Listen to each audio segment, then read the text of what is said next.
इसका क्या भाव है? इसका भाव है कि इस संसार में सबसे बड़े अगर कोई देव है तो वो माता पिता है। तो भगवान गणेश को प्रथम देव बनाया गया। मेरी बात आप थोड़ा ध्यान से सुनने की कोशिश करना, क्योंकि समय कम है। मैं आपको सिर्फ उदाहरण मात्र से ही बताना चाहूंगा। फिर भगवान राम सतयुग के अंदर आए, त्रेता के अंदर आए, तो भगवान राम ने क्या किया? अपने माता पिता के कहने से माता कैकेयी और पिता दशरथ, उन्होंने कहा कि आपको राज्याभिषेक नहीं होगा, आप वन में जाएंगे। आप देखिए कि राज्याभिषेक होना है, लेकिन उनको हुक्म हो जाता है कि आप वनवास में जाएंगे। तो हाथ जोड़ के माता पिता की आज्ञा मान लेते हैं और आज पूरा विश्व उनको नतमस्तक होता है।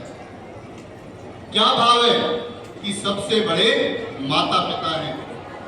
फिर आप भगवान कृष्ण का जीवन देखिएगा। बचपन में ही किस प्रकार अपने माता पिता के प्यार की गाथाएं, खुद भगवान को उसकी माता बांध लेती है रस्सी से, तो उनका नाम दामोदर पड़ गया। कितनी स्नेह, कितना प्यार, कितना अपने माता पिता के प्रति समर्पण भाव है। फिर आप कलयुग में आ जाए। कलयुग में 10 गुरु साहबान आए। आप सबके लिए एक विशेष बात बताना चाहूंगा, जो मेरे साथ बैठे हैं आप सभी इनके दर्शन करें। ये दया सिंह की वंश में से हैं, 14वीं वंश है दया सिंह की। कौन थे दया सिंह? जिन्होंने जब गुरु गोविंद सिंह महाराज ने खालसा पंथ की स्थापना की तो सबसे पहले भाई दया राम को दया सिंह बनाया। तो आपके बीच में हैं। तो 10 गुरु साहबान ने क्या संदेश दिया? एक शब्द आपके सामने बोलना चाहूंगा।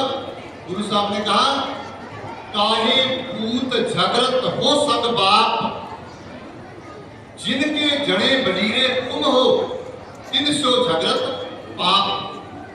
जब जिन्होंने आपको जन्म देकर बड़ा किया, उनके प्रति कभी भी मन में दुर्भाव नहीं आना चाहिए। फिर क्या संदेश दिया? भाई गुरदास कहते हैं, मां प्यो परहर नावना। कहते जो माता पिता की सेवा नहीं करते, तीर्थ स्थानों में जाके नहाते हैं, भ्रमण करते हैं, कहते हैं 68 तीर्थ घूमणवाणी। कहते वो 68 तीर्थों में घूम घूम के वहीं पर समाप्त हो जाएंगे, कुछ भी प्राप्त नहीं होगा। कहते मां प्यो परहर करे तप, बन खंड फूला फिर बेबाड़ी। अगर कोई माता पिता की सेवा नहीं करता और कहता मैं वन में जाकर तप करूंगा, उसको भूला हुआ प्राणी कहा गया है। फिर कहते मां प्यो परहर करे दान। जो माता पिता की सेवा नहीं करते और दान करते फिरते हैं। दान कहाँ करना है? जहां पे सेवा होती है माता पिता की। कहते मां प्यो परहर करे दान, बेईमान अज्ञान प्राणी।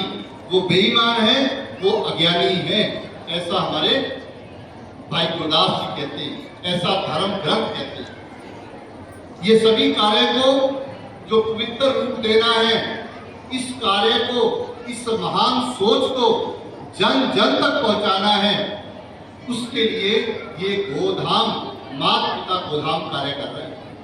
हम सबका फर्ज बनता है, अगर हम चाहते हैं कि भारतवर्ष की जितनी भी परंपराएं हैं वो दुनिया में फैले, तो हमें इस स्थान को दुनिया का सबसे बड़ा महान स्थान बनाना होगा, जो वालिया जी प्रयास कर रहे हैं। मैं आपकी सारी टीम को, आपको बहुत बहुत साधुवाद देता हूं कि आप इस महान कार्य में लगे हुए हैं। दूसरा, यहाँ पे गौ माता की पूजा की जा रही है, गौ माता की सेवा की जा रही है।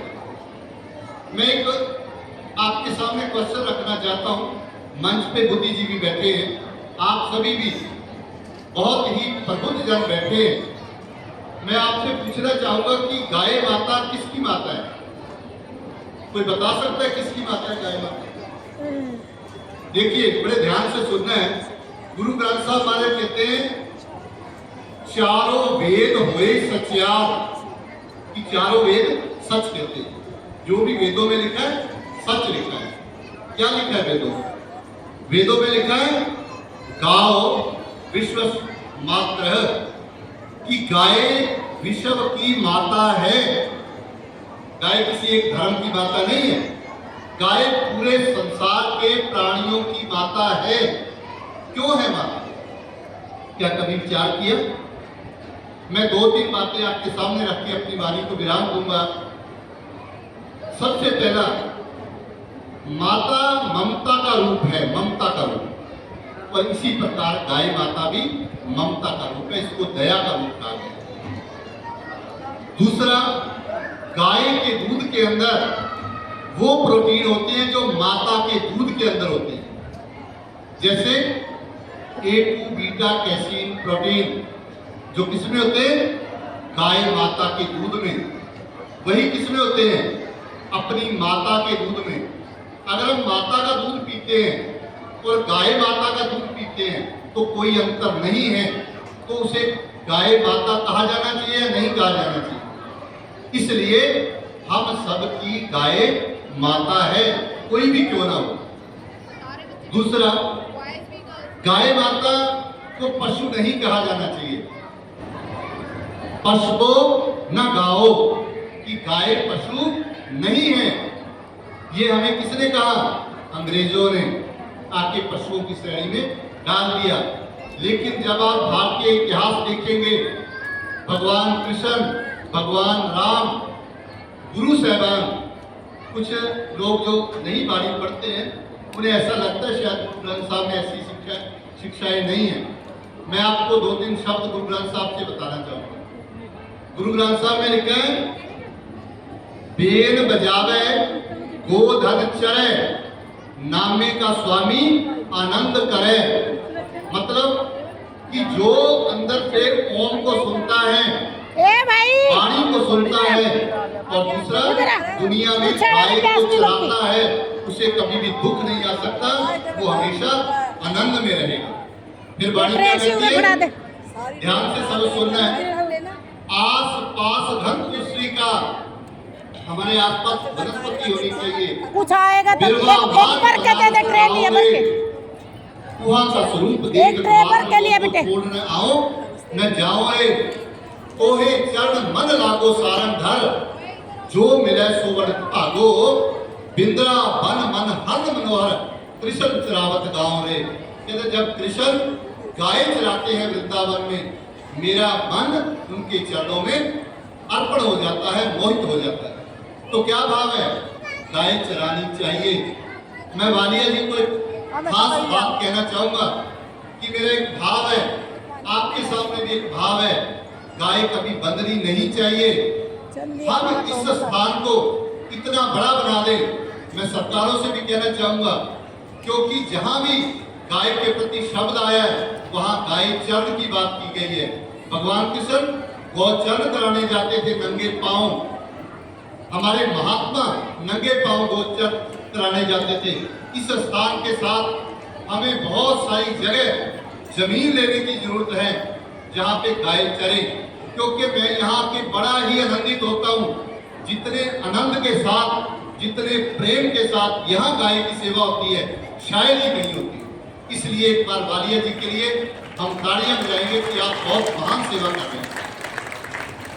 दूसरा, हमारे वेदों शास्त्रों ग्रंथों में एक बात कही गई है, आपके पास जितना भी धन है वो किसी काम का नहीं है अगर उस धन को आप गौ सेवा में और माता पिता की सेवा में नहीं लगाते हैं। मैं अंतिम शब्द भगवान श्री कृष्ण का आपके सामने रखूंगा। भगवान श्री कृष्ण कहते हैं, यज्ञ असिन संतो, यज्ञ शिष्ट असिन संतो मुच्यन्ते सर्व किल विषय। इसका अर्थ क्या है कि अगर हम पहले दूसरों की सेवा करें, अपना धन दूसरों की सेवा में लगाएं, अपना तन से दूसरों की सेवा करें, तो क्या होगा?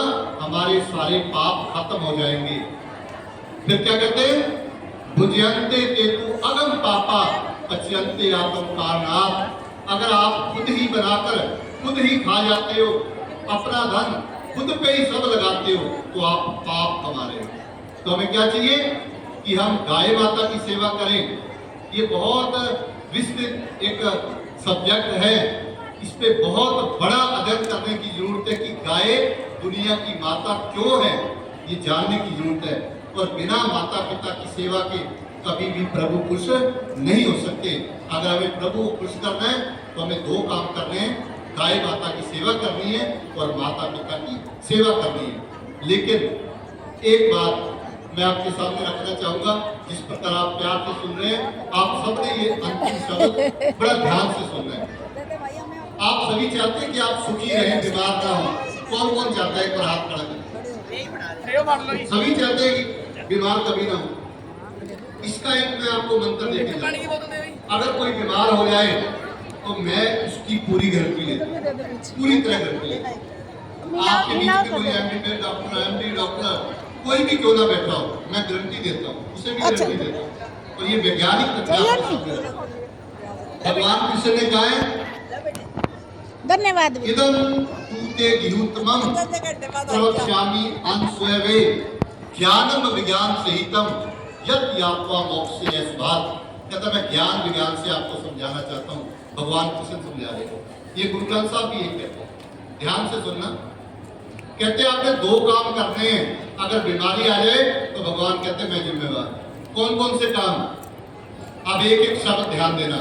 कहते हैं आयु, सत्य, बल, आरोग्य, सुख, प्रीति, विवर्धना। कहते उम्र बढ़ाना चाहते हो, बलवान होना चाहते हो, बुद्धिमान होना चाहते हो, सुख लेना चाहते हो, आरोग्य रहना चाहते हो, तो क्या करो? रस्या, सबसे पहले जड़ी बूटियों का प्रयोग करो। सनिग्धा, गाय के घी का प्रयोग करो, गाय के घी का। स्थिरा, आपके शरीर में स्थिर हो जाएंगे। हृदय आहारा सात्विक प्रिया, ये सात्विक लोगों का खाना है। तो दुनिया का सबसे उत्तम खाना कौन सा हुआ? गाय का घी। इसलिए भगवान कृष्ण ने हमें समझाया, घृत नास्ते व्याधि, घृत हरते रुजम, घृत तेजो अधिकरणम, घृत मायु परवर्धते।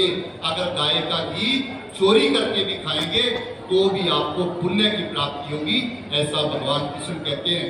आओ हम सभी यहाँ पर पवित्र घी गाय माता का मिलता है, पवित्र दूध मिलता है, जो 5 पवित्र भोजन है गौ माता हमें देती है, वो सभी यहाँ मिलते हैं। आप ये जन जन तक पहुँचाएं, घर घर तक पहुँचाएं, और इस स्थान को, जो इन महान परंपराओं को दुनिया में पहुँचा रहा है, आप इससे जुड़कर अपने जीवन को सफल कर लें। इतने ही आपके सामने मैं बेनती करता हुआ, आपके सामने वेदों शास्त्रों के प्रमाण रखता हुआ अपनी वाणी को विराम देता हूँ, और वालिया जी को और इनकी टीम को बहुत बहुत साधुवाद देता हूँ कि आप इस महान कार्य को पूरे विश्व में प्रचारित करने का प्रयास कर रहे हैं। ओम जय श्री राम, जय श्री कृष्ण। वाहेगुरु जी का खालसा, वाहेगुरु जी की फतेह। अब मैं